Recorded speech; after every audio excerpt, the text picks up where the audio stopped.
అందరికీ నమస్కారం. నేను మీ ఆర్పీని. మొదటగా చెప్పాలంటే మొదటి రోజు పాలిటిక్స్లోకి రావాలి అనుకున్నప్పుడు జగన్మోహన్ రెడ్డి లాంటి దౌర్జన్యమైనటువంటి అవినీతి అక్రమాలు ఎదిరించాలన్నప్పుడు మొదటి పెట్టిన ప్రెస్ మీట్ నుంచి ఈ రోజుటి వరకు చిన్న ఛానల్ నుంచి పెద్ద ఛానల్ తేడా లేకుండా ప్రతి ఒక్కరూ ఉత్సాహంగా నా కోసం వస్తారు. అందుకు చాలా సంతోషం. ఈ ముందు చూస్తే అర్థమైపోద్ది. ఈరోజు ప్రముఖంగా మనం తీసుకోవాల్సింది ఏంటంటే, నేను మనందరం కూడా ఇంతకుముందు ప్రెస్ మీట్ పెట్టినప్పుడు నెట్టుకున్నా కూడా మీరు బ్యాకప్ వెళ్ళి చూస్తే, వెనక్కి వెళ్ళి చూస్తే నేను ఆ రోజే చెప్పుకుంటా, రోజాను ఉద్దేశించి ఆ రోజే చెప్పుకుంటా, తిరుమల తిరుపతి దేవస్థానం మీద అక్రమం జరుగుతుంది, అవినీతి జరుగుతుంది, రౌడీ రాజకీయం జరుగుతుంది అని నేను ఆ రోజు చెప్పాను. పసుపు నీళ్ళతో తిరుమల కొండ కూడా ఆ రోజు నేను చెప్పా. మీరు వెనక్కి వెళ్ళి మొదట మాట్లాడిన వ్యక్తిగా నేను నిలబడిపోతా. ఎందుకంటే ఆ రోజుల్లో మాట్లాడాలంటే ఆ 4 నెలల క్రితం విపరీతమైన భయం. ఎందుకంటే జగన్మోహన్ రెడ్డి ఏ కత్తితో పొడుస్తాడు, ఏ గన్నతో లేపుతాడు, ఎప్పుడు ఎక్కడ అన్నప్పుడు కూడా నాకు విపరీతమైన ఇష్టం కాబట్టి హిందూ కోసం అన్నప్పుడే నేను ఆ రోజే దాని గురించి మాట్లాడినా. చాలామంది అన్నారు పార్టీకి అది ఏమన్నా డ్యామేజ్ ఏమో వాళ్ళ గురించి అలా అందరూ విన్నారు. అందులో క్రిస్టియన్స్ విన్నారు, హిందువులు, ముస్లిం ముగ్గురు విన్నారు. ఆ రోజు కూడా నేను మాట్లాడినట్టే కోట్ల మందికి వెళ్ళింది, ట్రెండింగ్ అయింది ఆ విషయం. కానీ 164 ఈరోజు చంద్రబాబు నాయుడు గారు కూటమి ప్రభుత్వానికి అందించడం జరిగింది. అంటే నేను ఆ రోజు మాట్లాడింది కరెక్టే. ఎప్పుడైతే ముందు ఆయన పదవిలో ఉన్నప్పుడు మాట్లాడిన మాటలు అవి మాట్లాడిన తర్వాత కూడా పదవి అప్పగిచ్చారంటే నేను మాట్లాడింది కరెక్ట్ అని ఆ రోజు కూడా చెప్పాను. పైన విపరీతమైనటువంటి పరిస్థితులు ఉన్నాయి అని చెప్పా. దాని ముందు నేనేం చెప్పా అంటే, ఆ రోజు ఈరోజు చెప్పేది ఏంటంటే, అన్నప్రసాదాన్ని అవహేళన చేశారు, నాసిరకం చేశారు, లడ్డూ ప్రసాదాన్ని పాడు చేశారు, పూజారుల్ని పండితుల్ని బ్లాక్మెయిల్ చేశారు, ఎక్కడ మంత్రాలు గోవిందనామ స్మరణాలు స్మరింపకుండా బ్లాక్మెయిల్ చేసి కొట్టారు, పైన అన్యమత ప్రచారాన్ని విస్తృతంగా ప్రచారం చేశారు. ఆ రోజు కూడా అదే మాట చెప్పినాను నేను. తర్వాత మద్యం, మందు, మాంసాహారాల్ని అన్నంలో వేసుకొని తిన్నారు, ఇది వాస్తవం. పైన రియల్ ఎస్టేట్ చేశారు, బిల్డర్లు పైన కూర్చొని మందు తాగుతూ వాళ్ళ వ్యాపారాలను కూడా ఎలగబెట్టారు. తర్వాత సామాన్యమైనటువంటి దర్శనానికి మెట్లపై నడుచుకెళ్ళే దర్శనానికి ప్రాధాన్యత పూర్తిగా తగ్గించేశారు. అంటే మెట్ల మీద నడుచుకుంటూ వెళ్తూ ఉంటే ఫ్రీ టోకెన్ ఇచ్చేవాళ్ళు, పైకి వెళ్తే విఐపి దర్శనంలో ఉండేది. అది ₹1 ఖర్చు పెట్టకుండా ఎవరైతే నడుస్తారో వాళ్ళకి ప్రత్యేకమైనటువంటి పరిస్థితులు అక్కడ కల్పిస్తుంటే వాళ్ళని చాలా చీప్గా చూసి వాళ్ళకి ఆ కంకణం కట్టకుండా పైకి వెళ్తే సర్వదర్శనంలో అలానే క్యూలో నిలబెట్టి, కంపార్ట్మెంట్లో నిలబెట్టి, తిరుమల కొండ మీద జైలుని ప్రవేశపెట్టిన ఏకైక వ్యక్తి దొంగ దౌర్భాగ్యుడు జగన్మోహన్ రెడ్డి. కంపార్ట్మెంట్లో పోతే, లోపల పోతే దద్దోజనంలే, పులిహోరలే, చక్కటి మజ్జిగలే, పాలులే, సాంబార్ రైసులే, ఎక్కడ కింద నుంచి పైకి నడుచుకుంటూ వెళ్ళే పేదవాళ్ళు కావచ్చు, దేవుణ్ణి విపరీతంగా ఇష్టపడే కోట్లు ఉండేవాళ్ళు కూడా కావచ్చు. వాళ్ళు ఏంటంటే డబ్బులు పెట్టి పెద్ద దర్శనాలు మనకొద్దు, దేవుణ్ణి మనం క్యూ లైన్లో వెళ్ళి చూస్తేనే అదో గౌరవం అని చెప్పి వెళ్ళే వాళ్ళు కూడా లోపలికి సర్వదర్శనానికి వెళ్ళే మన క్యూ లైన్లోకి వెళ్తే చాలు ఒక 20,000 మందిని ఆ పక్క ఈ పక్క తాళాలు వేసేసి ఫ్యాన్లు మొత్తం ఆపేసి అక్కడ అద్భుతంగా ఇచ్చే సాంబార్ రైస్ ప్రపంచంలో ఎక్కడ దొరకదు ఆ టేస్ట్. సాంబార్ రైసు, దద్దోజనం, పులిహోర, చక్కటి మజ్జిగ, చక్కటి పాలు ఇచ్చేటువంటి పూర్తిగా ఆపేసి ఫ్యాన్లు ఆపేసి జైల్లో పెట్టినటువంటి పరిస్థితి. అక్కడి నుంచి కంపార్ట్మెంట్లోకి వెళ్ళినా కూడా ఇంతకుముందు 54 ఇంచెస్ నుంచి 100 పైన ఉండే ఇంచెస్ టీవీలు పెట్టేవాళ్ళు, గోవిందనామ స్మరణాలు, వెంకటేశ్వర మహిత్యం, అన్నమయ్య సినిమాలు వేసేవాళ్ళు. ఇప్పుడు పోయి మీరు చూడండి, మీరు వెళ్ళి చూడండి. అంటే ఇప్పుడు మారుంటుంది, వచ్చి కూడా 3 నెలలే కాబట్టి ఇంకా మార్పులు వస్తాయి.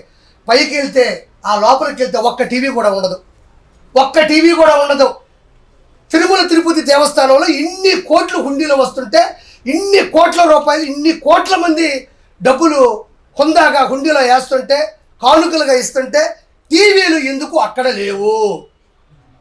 కింద నుంచి నడిచే సామాన్య భక్తులకి మజ్జిగ నుంచి నీళ్ళ కానించి నేను చెప్పిన అన్నప్రసాదాలు ఎందుకు లేవు? లడ్డూలో జంతు కొవ్వు కలిపారా లేదా అన్నది శాంపుల్స్ ఇస్తే ల్యాబ్ టెస్ట్లో బయటపడింది. దీన్ని ఎందుకు ఇప్పుడు బలంగా నమ్ముతున్నారంటే ల్యాబ్ టెస్టుల్ని ఒకటి నమ్మాలా, ఆంధ్రప్రదేశ్ తెలంగాణలో ల్యాబ్ టెస్టులు అంటే కింద జరిగింది అనుకోవచ్చు. రాష్ట్రం కాదు ఇది.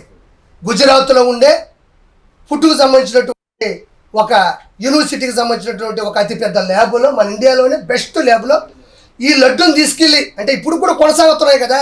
చంద్రబాబు నాయుడు గారికి 30 రోజుల్లో ఎంత ఉంది, పింఛన్ల సమస్య ఉంది, ఇంకోటి ఉంది, లక్షల కోట్ల లాస్ ఉంది మొత్తం ఖజానా. కాబట్టి ఒక్కొక్కటి ప్రక్షాళన చేసుకుంటూ రావాలి తప్ప తిరుమల కొండ అనేది సపరేట్ ఒక ప్రపంచం. దాన్ని ఒక్కసారిగా ప్రక్షాళన చేయడం కష్టం. అలాంటి విధానాల్లో రీసెంట్ జూలై 17 తారీఖు ఆ దరిదాపుల్లో అసలు లడ్డు ఎందుకు ఇలా కేవలంగా ఉంది, లడ్డు ఎందుకు ఇంత విడిపోతుంది, లడ్డు ఎందుకు బ్లాస్ట్ అయిపోయింది, లడ్డు అడ్డు పెడితే పేలిపోయేది.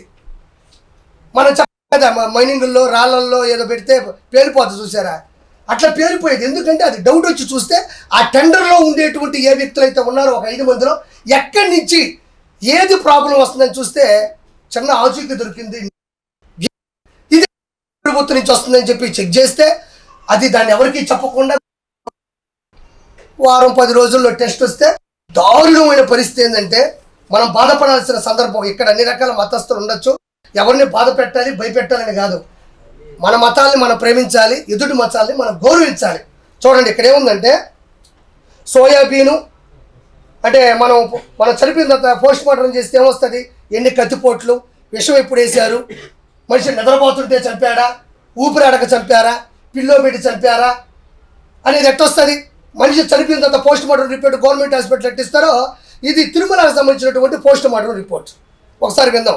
ఇందులో ఏముందంటే ఫారిన్ ఫ్యాట్ చూద్దాం ఒకసారి. చూడండి, సోయాబీన్, సన్ఫ్లవర్, ఆలివ్, తర్వాత వచ్చి కింద కాటన్ సీడ్, ఫిష్ ఆయిల్, చేపలకు సంబంధించినటువంటి కొవ్వు పదార్థంలో ఉండేటువంటి ఆయిల్ వాడారు. దాని తర్వాత coconut and palm kernel fat and palm oil and beef tallow and lard. ఇది చాలామంది పెట్టారు, నేనే కొంచెం ఆలస్యంగా పెట్టాలా. ఇదేదో అందరూ పెట్టేశారు, అయ్యా నేను పెట్టి అనబాకండి. మంచిని 10 సార్లు చెప్తే ఏముంది, ఇదిగో దీంట్లో ఉంటుంది. ఇది పద్ధతి. ఇది గుజరాత్లో ఉండే ఒక ఫుడ్ టెస్టింగ్ ల్యాబ్ ఇచ్చినటువంటి పూర్తి నివేదిక ఇది. ఇప్పుడు మనం అంటే ఏదో అధికారం కోసమో హోదా కోసమో చేస్తానుకోవచ్చు, గుజరాత్కి ఏమో అవసరమా? మనం ఏదైతే పంపించామో అదే చేశారు. కాబట్టి ఇలాంటి పరిస్థితులు ఆ రోజు తీసుకురావడం జరిగింది. తర్వాత ఈ లడ్డూలో 350 రూపాయలు, 370 రూపాయలకి, 350 రూపాయలకి, 370 రూపాయలకి నెయ్యి ఆడరాదు. నెయ్యి కల్తీ చేసి వచ్చినా కూడా రాదు నాకు తెలిసి. అంటే ఇది ఓన్లీ కేవలం నేను మొన్న నెల్లూరు వేదాయపాలెం 50 రూపాయలు కేజీ, 850 రూపాయలు ఒరిజినల్ నెయ్యి నేను వేదాయపాలెం నుంచి తెప్పించుకుంటే నందిని నెయ్యి కర్ణాటక నుంచి వచ్చేటప్పుడు వాళ్ళు అతి తక్కువ ధరకి 550 రూపాయలు, 600 ఆ దరిదాపుల్లో వాళ్ళు ఇచ్చేవాళ్ళు. ఎందుకంటే మాకు ఆదాయం వద్దు సార్, ఒరిజినల్ రేటు మేము ఇచ్చేస్తాము, ఆ వెంకన్న సన్నిధిలో మాకు మంచి జరిగితే చాలు, మేము ఎప్పుడన్నా అక్కడికి వచ్చి ఆయనకి మా బాధలు మేము చెప్పుకుంటామని చెప్పారు. అంటే ఇది ఎందుకు చేశాడంటే 7 కొండల మీద యేసునాథుని పెట్టాలన్నది ఈయన ఆలోచన.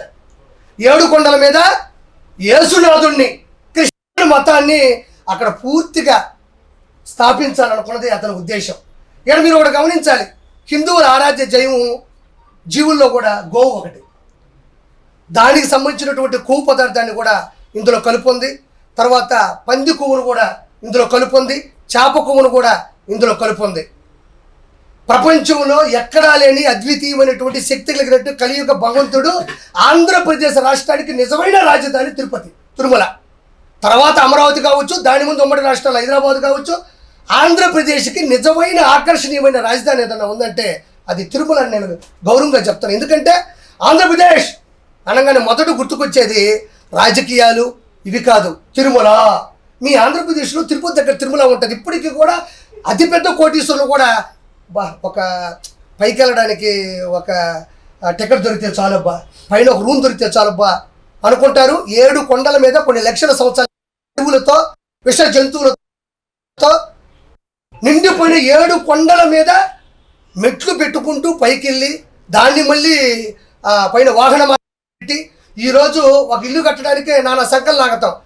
అలాంటిది 7 కొండల మీద వెలిసినటువంటి వెంకటేశ్వర స్వామికి ఇంత ప్రత్యేకత ఆకర్షణ ఎందుకున్నంటే 7 కొండల మీద, ఒక కొండ 2 కొండలు కాదు, విపరీతమైనటువంటి ఎత్తు, విపరీతమైనటువంటి శేషాచల అడవులు, విపరీతమైనటువంటి విష జంతువులు వాటి మధ్యన కూడా పైన నిలబడి అక్కడ స్వామి నిలబడ్డాడు కాబట్టి దీనికి ప్రత్యేకమైన గౌరవం ఈ ప్రపంచంలో దక్కింది. అలాంటి దాన్ని ఇంతవరకు ఎంతమంది సీఎంలు వచ్చారంటే మనం ప్రత్యేకంగా చెప్పలే. నీలం సంజీవ్ రెడ్డి గారు, దామోదర సంజయ్ గారు, దామోదర్ టి అంజయ్ గారు, తర్వాత కాసు బ్రహ్మానంద రెడ్డి గారు, కోట్ల విజయభాస్కర్ గారు, నేదురుమల్లి జనార్దన్ రెడ్డి గారు, ఎన్టీ రామారావు గారు, నాదేళ్ల భాస్కర్రావు గారు, కిరణ్ కుమార్ రెడ్డి గారు, చంద్రబాబు నాయుడు గారు, వైఎస్ రాజశేఖర రెడ్డి గారు, ఎంతోమంది, జలగం వెంకటరావు గారు, పివి నరసింహారావు గారు, ఎంతోమంది చీఫ్ మినిస్టర్లు ఎవరు వచ్చినా రాజకీయాల్లో పథకాల్లో ఏమైనా ఇబ్బందులు ఉండొచ్చు, ఏమన్నా ఇంకేదన్నా ప్రాబ్లమ్స్ ఉండి ఓడిపోయిన వాళ్ళు ఉన్నా గెలిచి ఉన్నారు. కానీ తిరుమల తిరుపతి దేవస్థానానికి జోలికి వెళ్ళినోడు ఆంధ్రప్రదేశ్ సీఎం అనేది ఎవరూ లేరు. ఈ దౌర్భాగ్యుడు, ఈ అధముడు, ఈ దొంగ ఈ హిందువుల యొక్క మనోభావాల్ని, హిందువుల యొక్క ఆరాధ్య కలియుగ దైవాన్ని ఇబ్బంది పెట్టాడు. నేను చెప్పే చాలా సమస్యలు చెప్పా, 1 కాదు, 2 కాదు, 3 కాదు. ఈరోజు గుజరాత్ నుంచి వచ్చి లడ్డూలో శాంపుల్ చూసి జనాలు నమ్మట్లేదమ్మా. ఎందుకు నమ్ముతున్నారంటే ఎంతో ముందు జరిగిన పరిస్థితులు ఉన్నాయి. ఏది ఫ్రీ దర్శనాన్ని ఇబ్బంది పెట్టడం, అన్నదానం నాసిరకం చేయడం. ఆడవాళ్ళు దేవుడి దగ్గరికి వెళ్తుంటే మీరు నమ్మరు, బాహుబలి సినిమా చూసారా? ఇట పట్టుకొని ఇలా లాగి ఇట పో అంటే ఆవిడ చేయి కట్ చేస్తారు. అలా వెళ్ళి చూసి అనేలోపు కళ్ళు మూసి పెట్టి కొడితే ఆ గోడకి వేసుకుని ఆడ పడేవాళ్ళు. ఇలా చూసి గో అనేలోపు విందారు అక్కడ అనేవాళ్ళు. అంటే ఇక్కడ గోవింద అనాలి, దేవుడు చూసేలోపు. అంటే దేవుడు సరే, మనం కంపార్ట్మెంట్లో ఇబ్బంది పడ్డాం, సర్వదర్శన క్యూలో ఇబ్బంది పడ్డాం, కింద నుంచి పైకి నడిచి వచ్చేటప్పుడు ఇబ్బంది పడ్డాం. సరే ఇంకెందుకు ఇవన్నీ వద్దు, ప్రభుత్వం మారుతాదేమో, సరే పరిస్థితులు ఎట్టు దేవుడినన్నా చూద్దామని వస్తే పాప కింద నుంచి నడిచి అని చేస్తే ఆడకొచ్చి దేవుడిని చూసే లోపే ఇట్లా పెట్టి ఒక మంచి బౌన్సర్లు, రౌడీలు, వైఎస్ఆర్సీపీ గోండాలు, క్రిస్టియన్ మతస్థులు ఉండేటువంటి కొవ్వు ఎగిరిన వాళ్ళందరూ కూడా పైనే ఉండి ఇట్ట పెట్టి చూసారు. ఇట్ట పెట్టి కొడితే గాల్లో సినిమాలో డూపులు ఎగరతారు కదా, అట్ట ఎగిరి ఆ మూల పడితే నేను చెప్పిన మాటలు కాదు ఇవి. మీరు ఒకసారి యూట్యూబ్లోకి వెళ్తే తిరుమల తిరుపతి దేవస్థానంలో పడ్డ ఇబ్బందులు కానీ చూస్తే మీరు అల్లాడిపోతారు. లడ్డు ఎంత సైజు ఉండాలో ఆ సైజు ఉండేది కాదు. పొరపాటును ఎవడైనా అడిగాడంటే మీకు తెలియదమ్మా, తిరుమలలో కూడా ఒక జైలు ఉంటుంది, అది మనకు ఎవరికి కనబడదు. ఆడకెళ్ళి కుక్కను కొట్టిన కొడతారు. ఎవ్వరు ఏది అడిగినా సరే ఇమ్మీడియట్లీ వాళ్ళ కస్టమర్ కాలనీ వెళ్ళిపోతాయి. ఎక్కడ లడ్డు అడిగాడు సార్, ఎక్కడ అన్నం బాగాలేదన్నాడు సార్, కొండ మీద అది లేదన్నాడు సార్, ఇది లేదన్నాడు సార్ అంటే కుక్కను కొట్టిన కొడతారు. చాలామంది కూడా యూట్యూబ్లో కూడా వాళ్ళ ప్రైవేట్ ఛానల్లో పెడితే చిన్న చిన్న యూట్యూబ్ ఛానల్ కూడా కోట్ల మంది చూశారు తిరుమలలో ఇలా ఉంటుందా అని. 1 రాష్ట్రం, 2 రాష్ట్రాలు, 3 రాష్ట్రాలు, అన్ని రాష్ట్రాల్లో కూడా దీని మీద గొడవ జరిగింది. ఈరోజు దేవుడి దయ వల్ల వెంకటేశ్వర స్వామి ఆయన కాపాడుకోవడం కోసం కేవలం తిరుమలలో అన్ని విధానాలతో పాటు లడ్డుకు సంబంధించిన విధానాన్ని కూడా ఈరోజు తెలియడం. ఈరోజు కర్ణాటక కాడి నుంచి, మహారాష్ట్ర కాడి నుంచి, పూణే కాడి నుంచి, ఢిల్లీ కాడి నుంచి, ఆంధ్రప్రదేశ్ కాడి నుంచి ఎక్కడ పెట్టినా దీని గురించి హిందూ గొడవలు పెట్టుకుంటున్నారు. కేవలం ఏంటంటే ఆయన క్రిస్టియనిజం బాగా 7 కొండల మీద వెంకటేశ్వర స్వామి ఉండకూడదు, ఇది ఏదో భలే ఉంది. క్రిస్టియనిజం పెంచాలంటే 7 కొండల మీద ఈ మధ్య